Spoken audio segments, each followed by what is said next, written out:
ծնունդների թվի աճ է գրանցվել մեկ ամսում, այստեղ միջինը 70-ից 90 երեխա է լույս աշխարհ գալիս, այդ թվում նաև ծառայությունների թիվն է մեծացել, վստահեցնում է ծննդատան տնօրենի ժամանակավոր պաշտոնակատար Եղիշե Խաչատրյանը։ Նորացնի առողջական վիճակը կարևորելու համար շատ ժամանակ սկսում է հեղության շրջանից եւ խոյով սկսում են նայել երեխայի մոտ կա սրտի արատ, չկա գլխուղեղի արատներ, որովհետեւ հետագայում կարողանան այդ բարդությունները խուսափեն, չբերեն հասցնեն տիպի ենթադրենք հիվանդության տեսակները, որոնք հետո կյանքում անհամատեղելի երեխայի մոտ կարող է խնդիրներ։ Ծննդատանը նորածինները գտնվում են ուշադրության կենտրոնում եւ բարդությունների դեպքում կամ տեղում է կազմակերպվում բուժումը կամ ուղարկում են երևանյան այն կլինիկաները, որոնց հետ ծննդատուն փակbaşնետիրական ընկերություն ունի կնքած պայմանագիր։ Ենթադրենք, ես մի օրինակ բերեմ 10 սրտի արատով իրադվող երեխաներ ուղարկեցինք նորմալ ռեժիմի, տեղափոխեցինք եւ գլխուղեղի ճողվածքը,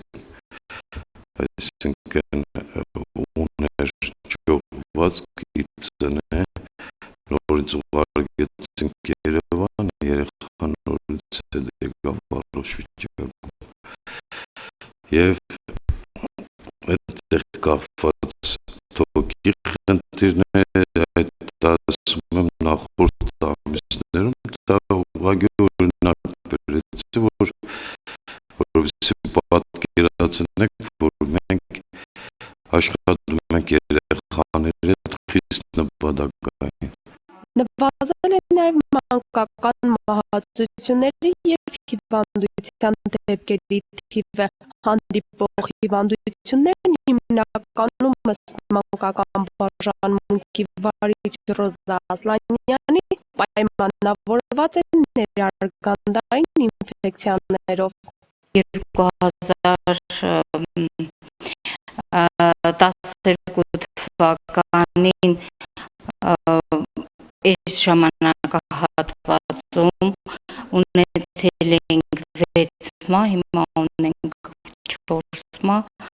պակասել են մահերի թիվը, հիվանդացությունը նույնպես,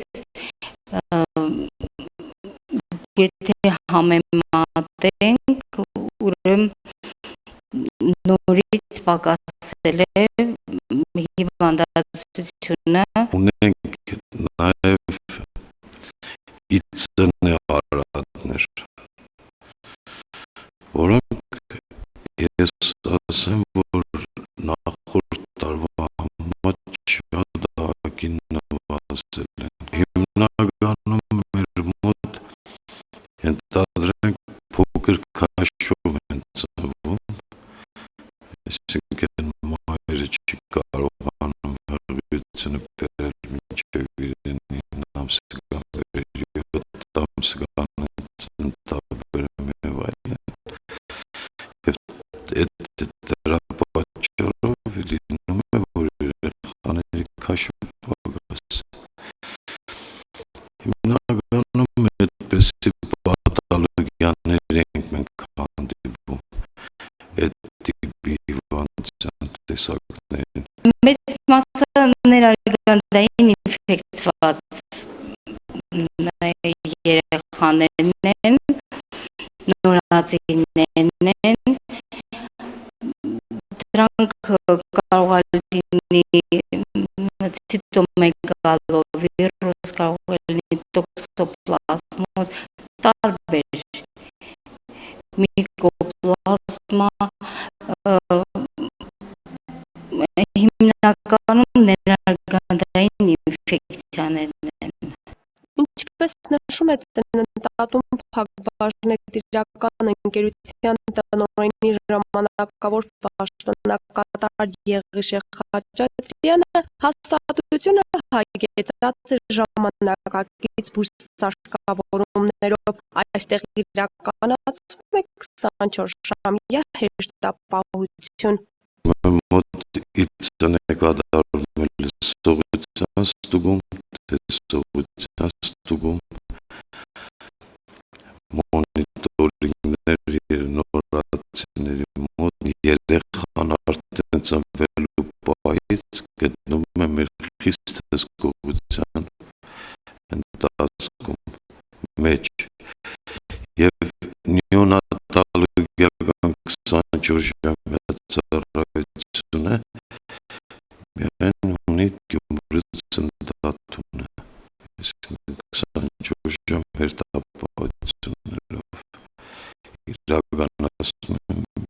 մեր ծննդատունում, դա իրականացում է և այդ երեխան չի կարողանում ոչ մի կերպ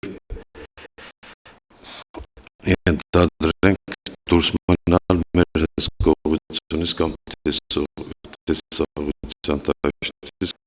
Չնայած այս ամենին, Գյումրու ծննդատուն փակbaşıնետի իրական ընկերությունում մեկ խնդիր կա՝ վերակենդանացման բաժանմունքում երեխայի խնամքի համար պետությունը վճարում է միայն 7 օրվա համար, սակայն լինում են դեպքեր, երբ նորածինը մոտ 1 ամիս հսկողության տակ մնալու կարիք է ունենում։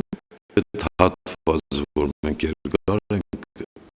պահում, իհարկե դա էլ նաև չի վարձատրում, որովհետև դա մեր օրերը իրեն մեծ օրերից հետո մենք իրենց երկար ուղղակի պահում ենք, քիչ տեղորայքային ծախսով միայն վիտամիններ, ուղղակի ժամանակի խնդիրն է, դա գտնում է մեր հսկողության մեջ, դա թթվածնի պակաս կարող է քաղց ունենալ թթվածին տանք և նաև ստեղծենք այն ջերմային պայմանները 36-7 մարդու,